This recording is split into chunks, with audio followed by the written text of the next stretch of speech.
வணக்கம். நான் சுதர்ஷன் மகேஷ். மகாராஷ்டிரா மாநிலத்துக்கான உள்ளாட்சி தேர்தல் டிசம்பர் மாதம் 2ஆம் தேதி நடைபெறவிருக்கிறது. ரிசல்ட்ஸ் 3ஆம் தேதி வெளிவரும். ஸோ இந்த உள்ளாட்சி தேர்தல்ல கிட்டத்தட்ட எல்லாருமே தனித்தனியா தான் களம் காட்டுறாங்க. இந்திய அலையன்ஸை பொறுத்த மட்டும் காங்கிரஸ் நாங்க தனியாவே களம் காண்றோம் அப்படின்னு சொல்லிட்டாங்க. அதே மாதிரி சிவசேனா அவருடைய சகோதரர் இருக்கக்கூடிய ராஜ் தாக்கரே அவருடைய மகாராஷ்டிரா நவ நிர்மான் சேனா இந்த கட்சியோட சேர்ந்து களம் காண்றாங்க.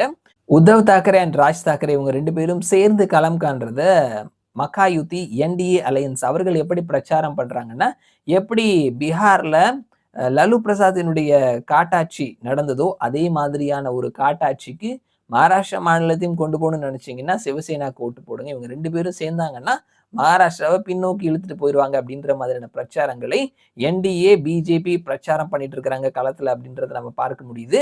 பிஜேபி இருக்கக்கூடிய மகாயுதி அப்படின்ற என்டிஏ அலையன்ஸ் அவர்களுக்குள்ளேயும் பல இடங்கள்ல மோதல் இருக்குது. ஏக்நாத் ஷிண்டேயினுடைய சிவசேனா அவர்கள் சில இடங்கள்ல தனியா களம் காண்றாங்க. பிஜேபி வேட்பாளர்கள் தனியா களம் காட்டுறாங்க. பிஜேபியில சீட் மறுக்கப்பட்ட வேட்பாளர்கள் அவர்கள் பிஜேபியை எதிர்த்தே வந்துட்டு சில இடங்கள்ல களம் காண்றாங்க. ஸோ இப்படியா வந்துட்டு உள்ளாட்சி தேர்தலில் பிஜேபி வர்சஸ் ஆல் அப்படின்ற மாதிரி தான் வந்துட்டு களம் இருக்குது. அவர்களை எதிர்த்து பல முனை போட்டி இருக்குது.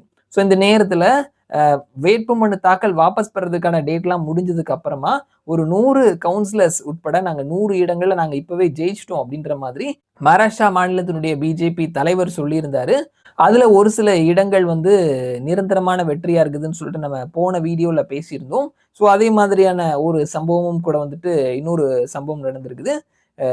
உத்தவ் தாக்கரேவினுடைய சிவசேனா கேண்டிடேட் ஒரு 16 பேர் இருந்த கேண்டிடேட் அவர்கள் வந்துட்டு ரேனாப்பூர் அப்படின்ற முனிசிபல் கவுன்சில்ல 16 பேர் வந்து போட்டியிடுறதா இருந்தது. ஸோ அதுல 11 பேர் வந்து வாபஸ் வாங்கிட்டாங்க அவங்களுடைய நாமினேஷனை. ஸோ காரணம் என்ன அப்படின்னு பார்க்கும் பொழுது காங்கிரஸ் அவர்களுக்கு சப்போர்ட் கொடுக்கல. ஸோ காங்கிரஸினுடைய ஆதரவு இல்லை அப்படின்றதுனால தோத்துடுவோம் அப்படின்னு நினைச்சிட்டு ரேனாப்பூர் முனிசிபல் கவுன்சில்ல 16 பேர்ல 11 பேர் வாபஸ் வாங்கிட்டாங்க அப்படின்ற செய்தி பார்க்க முடியுது. இந்த மாதிரி பல செய்திகள் மகாராஷ்டிரா மாநிலத்தினுடைய உள்ளாட்சி தேர்தல் சம்பந்தமா நம்ம பார்த்துட்டு இருக்கிறோம். ஸோ அதே நேரத்துல சாவியா சாச்சி செஃபாலஜிஸ்ட் அவருடைய டீம் மகாராஷ்டிரா மாநிலத்துல சில இடங்கள்ல வந்து அவர்கள் கருத்து கணிப்பு எடுத்திருக்கிறாங்க. அந்த கருத்து கணிப்போட சேர்ந்து அவருடைய கணிப்பையும் சேர்த்து ஒரு ப்ரெடிக்ஷன் சொல்லியிருக்கிறாரு. அவருடைய கணிப்பு படி பார்க்கும் பொழுது மகாராஷ்டிரா உள்ளாட்சி தேர்தலில் 246 முனிசிபல் கவுன்சில் அண்ட் 42 நகர பஞ்சாயத்து இது எல்லாத்துக்குமான தேர்தல் தான் நடைபெறவிருக்கிறது. சாவியா சாச்சி அவருடைய கணிப்பு படி பார்க்கும் பொழுது மகாயுதி என்டிஏ அலையன்ஸுக்கு ஒரு கிளியரான எட்ஜ் இருக்குது அப்படின்றத சொல்லியிருக்கிறாரு. களம் அப்படின்றது என்டிஏ மகாயுதி இந்த அலையன்ஸுக்கு ஆதரவா தான் இருக்குது அப்படின்னு சொல்லிட்டு செஃபாலஜிஸ்ட் சாவியா சாச்சி அவருடைய டீம் சொல்லியிருக்கிறாங்க.